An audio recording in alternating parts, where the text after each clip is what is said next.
বিষয়গুলা খুবই পজিটিভ না। স্ক্রিনের এক অংশে আপনাদেরকে একটা ভিডিও দেখাচ্ছি। বাংলাদেশের যে কয়েকটা আলোচিত এরিয়া আছে এর মধ্যে একটি এরিয়ার নাম হচ্ছে নারায়ণগঞ্জ।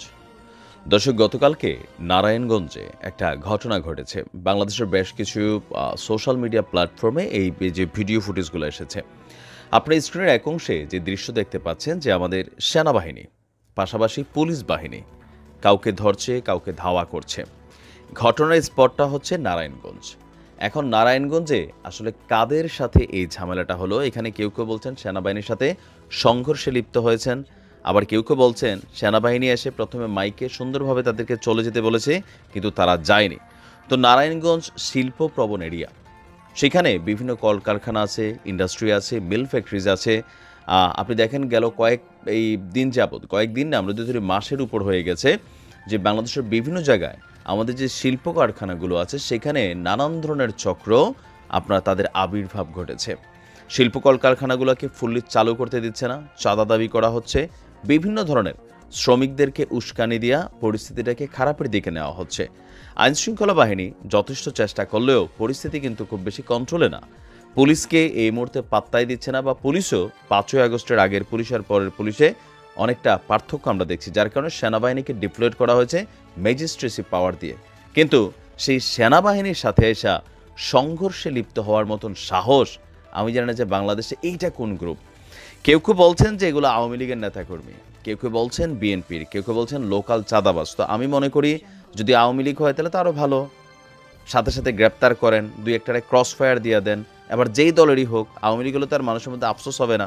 কারণ কি, এই পরিস্থিতিটা বাংলাদেশে এই মুহূর্তে আইন শৃঙ্খলার যে পরিস্থিতি সেটা কিন্তু আসলে অনেকটা খারাপ। সেনাবাহিনী ম্যাজিস্ট্রেসি পাওয়ার নিয়ে নামলেও বাংলাদেশের বিভিন্ন জায়গায় এখনও অনেক ঘটনা ঘটছে।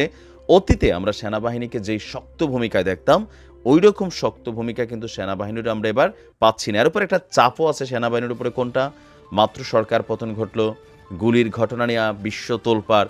তো এই মুহূর্তে পরিস্থিতিকে নিয়ন্ত্রণ করতে গিয়ে যদি একটা রাবার বুলেটও ছোড়ে, আবার ধরেন যদি একটা টিয়ার শেল ছোড়ে, কাঁদানে গ্যাস ছোড়ে, এগুলো নিয়ে আবার একটা হুলস্থুল কর্মকাণ্ড হওয়ারই কিন্তু সম্ভাবনা আছে।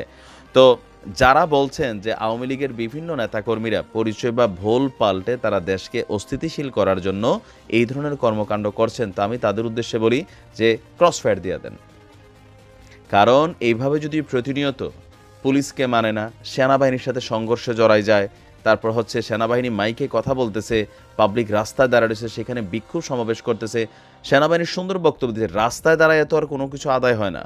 এখন আপনাকে কি করতে হবে? সংশ্লিষ্ট ডিপার্টমেন্টের কাছে আইনি প্রসেস যেটা আছে, যাদের কোনো দাবি দেওয়া থাকবে সেইভাবে করেন। রাস্তাতে গাড়িতে মানুষ ভয় পাচ্ছে, শ্রমিকরা কলকারখানাতে কাজে যাচ্ছে না ভয়ে, মালিকরা ফ্যাক্টরি খুলছে না ভয়ে। এই যদি অবস্থা হয়, 3 দিন পরে তো না খাইয়া মরবে গোটা জাতি। কারণ আমাদের বাংলাদেশের ইনকাম সোর্সের একটা প্রধান রাস্তা হচ্ছে এই গার্মেন্টস শিল্প। নারায়ণগঞ্জ, আশুলিয়া, গাজীপুর আরও বিভিন্ন যে জায়গাগুলো আছে সেই জায়গাগুলো মিল ফ্যাক্টরিগত এরিয়া, সেইখানে নিরাপত্তার ইস্যুটা একটু করাই।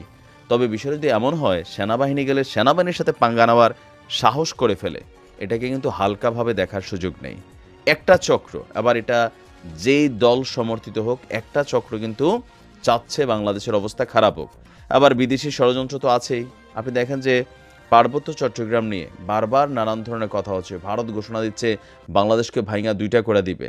আন্তর্জাতিক অঙ্গনে কিন্তু এগুলা আলোচিত হচ্ছে বা এগুলা আলোচনায় উঠে যাচ্ছে। সো আমার মনে হয় সেনাবাহিনীর যেখানে যতটুকু শক্ত হওয়া দরকার, ওই লাঠিচার্জ করে সব জায়গায় কাজ হবে না। যদি কোনো সন্ত্রাসী, কোনো দুর্বৃত্ত, রাষ্ট্রীয় কোনো প্রতিষ্ঠান, ব্যক্তি প্রতিষ্ঠান বা মানুষের জীবন নিয়ে ছিনিমিনি খেলে, এদেরকে মায়া দয়া দেখানোর টাইম নেই। 2-4টারে ক্রস ফায়ার দিয়ে দিলে বাকিগুলো এমনি শান্ত হয়ে যাবে।